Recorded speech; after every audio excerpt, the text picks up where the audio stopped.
Barreta Express. Aldaw na Miyerkules sa Hunyo 29, 2022. Ako po si Siway Mahatod ka na mga tiniripo na bareta kan IR News. Saro na naman orgulyo ka na gobyerno lokal ka na syudad nin Irigas administrasyon ka na pababaon ng si Alcalde Madel Alfilor. Anon rang itatao ka na Department of Environment and Natural Resources sa Bicol. Inihuli naman sa pagkakapili kan lokal na gobyerno kan Iriga bilang katuwang kan Department of Environment and Natural Resources. Sa maray na pagpautob kan mga best practices as in inisyatibo sa pagpapasunod kan manlain-lain ng mga environmental laws na pinag-iimplementar kan Environment Management Bureau sa Bicol. Manunungod naman ini sa pangatama na sa kapalibutan.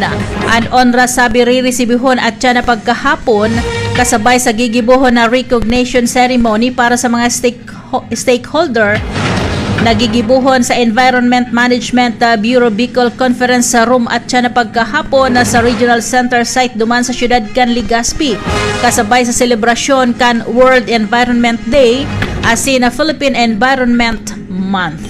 Barreta Express. Pigmimirar na close sa solved case. Anang nyaring panggagadan sa sarong 15 anyos na daragita duman sa San Pedro kaining syudad ka nagtalikod na simana. Ini pagkatapos na magsuko na sa pulis na suspect na si Mark Francis Fabillaring Ibuela, 18 anyos, sa pinsan man sa nakan biktima huli naman asina hulita magtugang an sa indang mga magurang sabi mayo man hindi pinagkakaintindihan an magpinsan alagad nagpunsa na an pangyayari kan Daklago ni Crisel ana suspect nin aranghita na pinagtamaan sa lalawgon na ana suspect na iyuman ang naging rason para pagtatagaon hasta sa magadan ana sa iyaman sanang pinsan na si Crisel.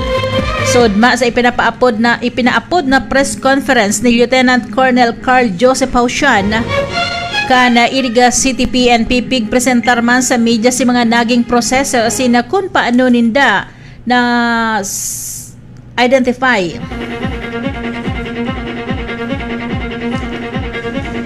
na akusado na kung nasain nayuan kagibukan na krimen na sa sadari man sa nakaning tawo nayuan na biktima kung nasain na pig-ako ka na Oni Francis na siya na nakakomiter ka na kasalan na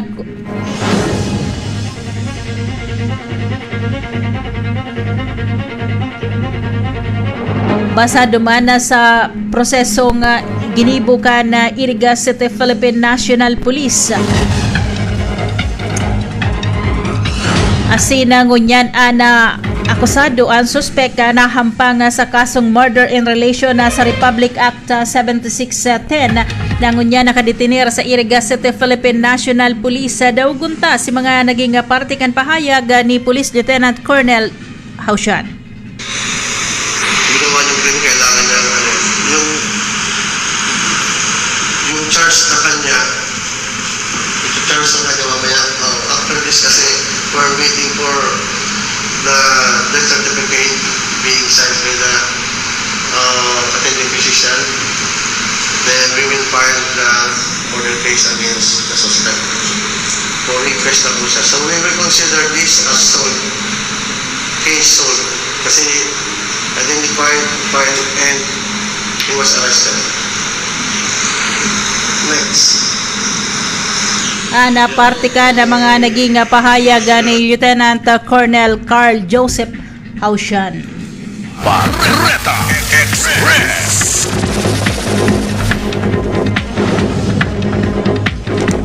Pigsasabing gagamito na kana Departamento de Salud sa Bicol ang mga barangay health workers sa gabos na mga barangay sa Kabikulan para mapakusog ang kampanya sa pagbabakuna laban sa COVID-19.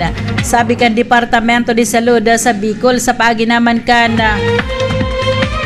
COVID-19 National Infectious Program sa paagi ni Dr. Monry Eseya Monsilia. Nadakulang bagay ko na magiging katuwang ana mga barangay health workers sa pangapudan asin na direktang iyuan manginot sa programa sa pagbabakuna sa mga barangay. Huli ta sinda mismo anyaon sa barangay asin nakakaulay ka na mga yaon na sa barangay. Sinda tutubudan na ka na mga namamanuan sa barangay ninda sa pagpaliwanag sa mga tao sa kaaditan na sa bakuna. Huli naman ka na mga nadadangog na saralang informasyon na kontra sa pagbabakuna sa COVID-19. Sinabi pa na dakul pa nga porsyento kan mga namamanuan anda ipa nakakapagpabakuna o rugnaan mga senior citizen. Nahabo magpabakuna, huli naman ka na katakutan sa mga nagkakadarangog na fake news. Ang mga health workers sa barangay sabi, ipapasairaro sa capacity building kan Department of Health sa Bicol para magkaigwa ni nakaaraman ang mga ini kung ano ang mga dapat gibuhon para makumbinser ang mga namamanuan sa barangay na magpabakuna laban sa COVID-19. Liwat na nagaresibi ni nakagamitan na Department Philippine National Police sa digdi sa Rion na Bicol. Sa paagi ni Regional Director Police Brigadier General Mario Reyes ni na donasyon ng mga kagamitan para sa information technology alis sa Public Safety Savings Loan Association Incorporated. Kadagtalikod na Lunes kasabay na pinagtaon na sambitan ng mga gamit sa flag raising ceremony. Si Miss Gladys Sistina, Customer Service Assistance na Public Safety Savings Loan Association Incorporated, iyuman ang formal na nag-turnover ka na sambitan ng mga kagamitan sa PRO5 kay baan 10 unit ng computer, 10 unit man na printer siringman na 5 nga laptop na magagamit kan Philippine National Police sa saindang mga paperworks. Barreta Express. Formal nang pinagpirmahan kan gobyerno lokal kan siyudad ni Legazpi sa pahinginot ni incoming Governor Albay Governor as an outgoing Legazpi City Mayor Noel Rosal. Kaibahan si DILG Bicol Assistant Regional Director Wadina Lucero asin an Next Generation Advanced 911 CEO asin co-founder Don Ferguson ang sarong Memorandum of Understanding para man sa pag-implementar ka na Next Generation Advanced 911 sa siyudad kan Legazpi duman sa Albay. Bago magkaigwan in ceremonial Memorandum of Understanding signing, nagkondusir na nin briefing na Next Generation Advanced 911 Philippines sa mga nag-atindir kung ano ang features sa sine interface sa kanasambitan ng klase na technology na magagamit urog nako na emerhensya ana syudad ni na ana gobyerno lokal kan syudad ni Legazpi sa paagiman kan City Disaster Reduction Management Office. Nag-share tuman na ka na padagos na pagkataonin efficient advancing man na mayong pundong pagresponde sa disaster asin emerhensya sigon pa sa Department of Interior and Local Government digdi sa Bicol. Barreta Express.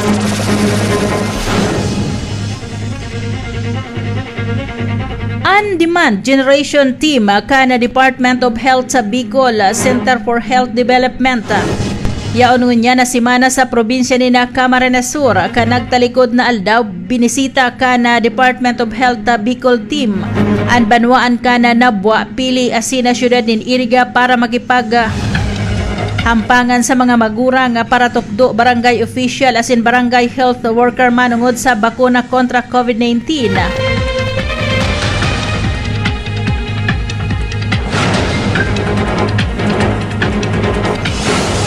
Nahiling mana ka na sarong team hali sa Bicol Center for Health Development ana ginibong demand generation activity sa siyudad Canaga. Ang probinsya din Camarines Sur ang may pinakahuring probinsya na bisita ka na Department of Health Center for Development para magsagibo nin demand generation na manungod sa pagbakuna sa COVID-19.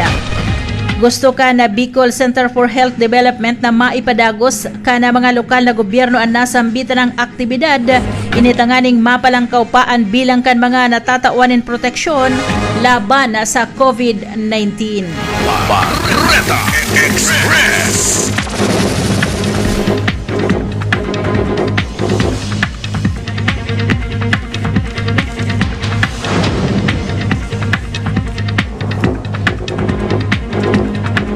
Para masiguro na tulos na ipapauto 24 oras na mga checkpoint kan mga kabuana sa enterong Bicol. Inaugurasyon ni BBM sa aga 24 oras na checkpoint piglatag Task Force Bicol Shield. Mar Ibareta amo. Para masertuman ang seguridad, nagpapatubo niya din 24 oras na mga checkpoints at kapupulisan, kalabilog na riyon sa Kabikulan para man sa pigabangan na inaugurasyon ni BBM sa aga bilang ikalisitting presidente ka nasyon. Nagigibon naman sa Manila, Suzuki Police Regional Office 5 Regional Director Brigadier General Mario Reyes.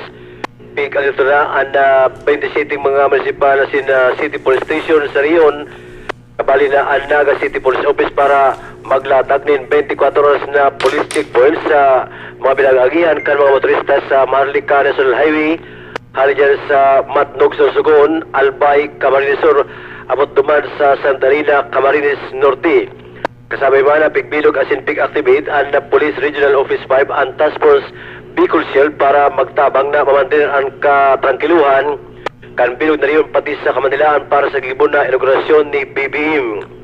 Sabi pa man kan na Regional Director na pigboy nila ang task force na nagpuon kan na magtrabaho kan Lunes alas 12 nin pagkautubos sa matapos ang inaugurasyon kan bagong presidente kan nasyon.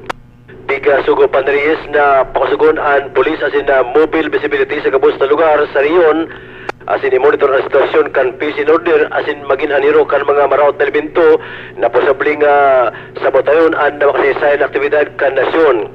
Nagbilog man din na reactionary standby support force asin na civil disturbance management ang kampo na andam na magresponde kung kinakaipuhan. Sa ibong kainip pa, gramdam si Reyes sa kabos ng mga miyembros na serdoon na wala na mababalga na delitsos ka na tao sa magiging na protesta asin pagpapahayag sa naman ni nagkaperang grupo basta wala na sindang magiging pagbalga sa Reyes. Tugang na balita sa lahat lokal naman si Marmar Sinas para sa radyo natin nationwide. Sama-sama tayo, Pilipino. Barreta Express. Salamat Mara sa dugang na report. Ay subago pala nagdigdi si mga taga Bureau of Fire Protection digdi sa Laugan Syudad din Iriga. Naihapot ako igwanin mga reshuffle na nangyari digdi po sa Rinconada area, particular nasabi igwanin na mga pagbabago sa liderato kan Bureau of Fire Protection na sa nagakapira mga banwaan aron kan bula sa bato sa Nabwa sa Ringman na sa Pili. Laong mo na yan, urog na ta igwang sindang magigibago na sa tuyang presidente. Matukaw na sa Hulyo 1. Tapos magkakaigwayan, laong mo na mga reshuffle dyan. Barreta Express. Pigkondusira, kasod Hunyo 28 taon na presente sa Embarcadero de Legazpi na payout nin cash assistance para man sa mga PWD duman sa syudad kan Legazpi sa Albay. Ipinaluwas na informasyon ni Congressman Saldico kanako Bicol Party List katuwang nindak na Department of Social Welfare and Development sa Bicol sa paagi ka na programang ini naglalaom sinda na matatabangan na mga namamanwaan na naigwani na kabiyadian. Ang mga benepisyaryo ka na payout gikan na sa mga barangay kan Arimbay, Buraguis, Dita, San Joaquin, Siringman, Sarawis. Mantang padagos man ang mga programa kanako Bicol Party List para matabangan ang mga nagtitirios na mga Bicolano. Barreta Express. Try na po si mga nakaantabay sa tuya sa Santa Cruz. Igo pa lang dyan na learning hub na pinag-konstruir sa ito po ang pondo hali sa Angat Buhay program ni kanpa babao ng si Vice President Leno Robredo may mga gamit, may mga internet connection na sabi po makusog ang internet connection, na may mga reading materials na pwedeng mapakinabangan ka na mga estudyante, mga hobbynes sa inda po nga pag-research sa kunigwani na mga i-research sa mga eskwelahan na pwede po magpasiring dyan. Yan po sa paagi naman ka na ekspertos ni Alcalde Madel Alfilor, siring man kan punong barangay asin SK chairman sa nasambitan ng barangay. Barreta Express. Sa ngaran ka na bilog na porsa ka na 107.1 radyo natin, iriga ako po si Siway. Sama-sama tayo, Pilipino. Express.